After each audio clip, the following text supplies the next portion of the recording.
So ito po, mag-react po tayo. Meron kasing kumakalat sa social media kung dapat daw bang pagawan ng statue itong si Justin Brownlee dahil sa kanyang naging performance sa Gilas. Okay? Pero bago tayo mag-react dyan, ito, flex ko lang muna itong aking bagong cup.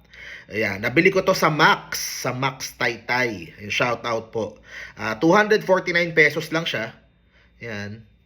So paubos na paubos na yung mga stock nito. So pwede kayong bumili sa mga iba't ibang branch ng Max. Yan, ang ganda oh. Kulay pula pa. So ayun, pag-usapan natin. Actually, yung nagsuggest na yung statue, pwede naman nga daw sa Ginebra Museum. So in a context of Ginebra Museum, parang pwedeng-pwede nga naman. No? Pero syempre, too soon. Di ba kakapanalo lang gagawa na ng statue kaagad. Pero in the future, ako personally, sobrang saya ko, parang gusto ko din talaga Yung iba sasabihin OA, yung iba sasabihin parang sobra, ba't pa kailangan gawa ng, 'di ba? Sa totoo lang, meron namang mga bayani, 'di ba, na walang mga statwa, pero kasi pagdating sa basketball and normal naman 'yan. Kahit pumunta ka sa mga stadium sa Amerika, 'di ba? At sa Europa, yung mga magagaling nilang players, they immortalize by building statues. Normal talaga 'yun sa sports.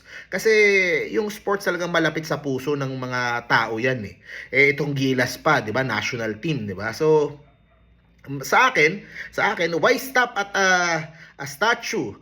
Pwede din siguro in the future. Ito, matagal pa to in the future. Brownlee Boulevard. 'Di ba? So sa ganda pa. Kunyari, merong gagawa tayo ng gym na bago. Yung kalsada doon, pangalan natin Brownlee Boulevard. 'Di ba? Ang ganda ang ganda ng tunog pa lang sa tenga, sarap pakinggan pwede din 'yon. Yung suggestion nila na Ginebra Museum. Syempre, ang naging reaction ng mga tao, bago mo gawa ng estatwa si Justin Brownlee, unahin mo muna yung kay Jawo. Tama nga naman 'yon. Unahin, respeto lang of course kung bakit ganyan kalakas yung Ginebra, kung bakit, 'di ba? Kung bakit sobrang beloved ng mga tao at sobrang dami ng fans. 'Di ba? Kay Jawo 'yan, kay Jaworski 'yan. So I think deserving na magkaroon ng statwa din. I'm not sure kung meron na. Wala pa nga statwa na kahit ano si Jaworski, no? So magandang magawan 'yan in the future. Kumbaga pagpupugay sa kanyang kontribusyon sa Philippine basketball, naging senador pa natin 'yan, and of course sa Ginebra team. So kayang-kaya 'yan.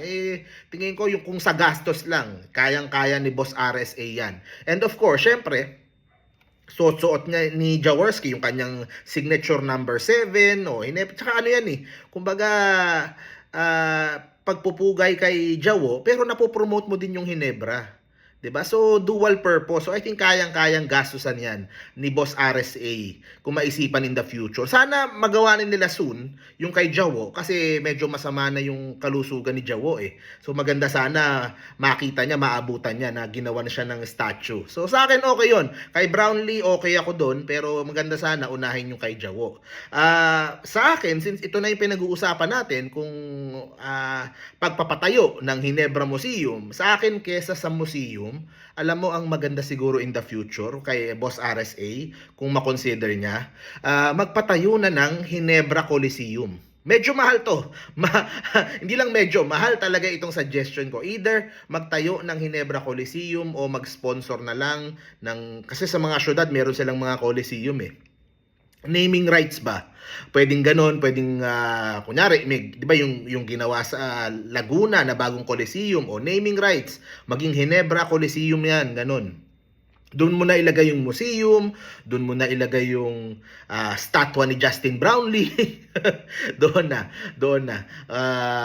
So sa akin, parang mas maganda kung magkaroon na ng Ginebra na Coliseum na pwedeng home court ng Ginebra. Well, pwede mo din gawin yan sa San Miguel. Di ba, yan naman yung aking pinupush, magkaroon ng mga sari-sariling home court itong mga PBA teams. And sa akin, simulan natin sa ganun. Siguro yung Magnolia muna, yung Pure Foods.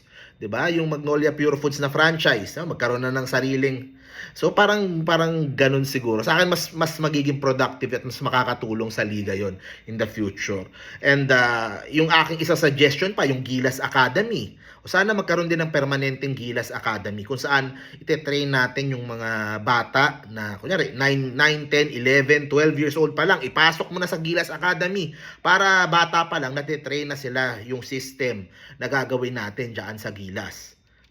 Tapos doon mo ilagay yung statwa ni Justin Brownlee para nakikita nila na kapag nagsilbi ka sa bayan at talagang buong puso mong ginawa at kumbaga ikaw ang nagdala ng glory at ng panalo sa bansa, 'di ba? You will be immortalized and you will be remembered by basketball fans forever. So yun naman ang punto bakit tayo nagpapagawa ng statue is para i-celebrate yung mga accomplishments at parang reminder sa future na yung mga ganyan ay na-appreciate natin. So ayan.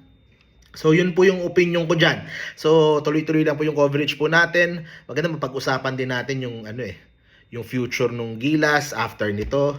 So see you po sa next video po natin. Stay safe parati guys. Go Gilas! Bye.